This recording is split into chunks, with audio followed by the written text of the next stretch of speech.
The next principle is do not overreact. This gets people in trouble more than anything else while drilling a horizontal well.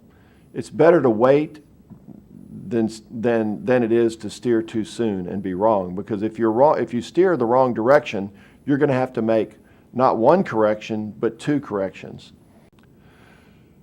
Just because the well has no shows does not mean it is not in zone. Very often you'll be drilling a well along the path within your target. You may not have any hydrocarbon shows at that point. That's not the time to panic. You need to make sure from looking at the stratigraphic data that you are indeed either not in zone, or you may be in zone but in an area within the reservoir that's not exhibiting hydrocarbons. Really the key is don't panic. This is an example of a well that was drilled in Canada in the Montney shale, and the operator came to us after having already drilled 2 sidetracks, and they were on their 3rd sidetrack. They came to us and said, listen, we're lost, we're not exactly sure where we are, can you help us out?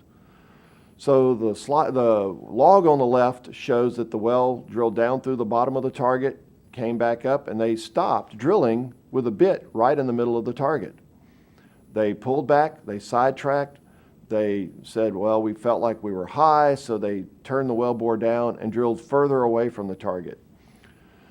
The next log on the right shows that the 3rd sidetrack, they zoomed right throughout out the top of the target, and that's when they called to get the help.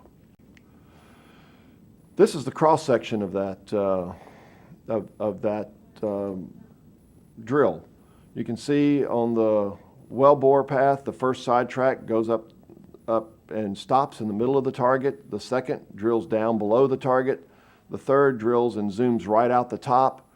We were able to make an interpretation, know exactly where they were within the target, and instructed them to turn down slowly and then tell them which angle to drill the well, and they were able to stay within target for the rest of the drill.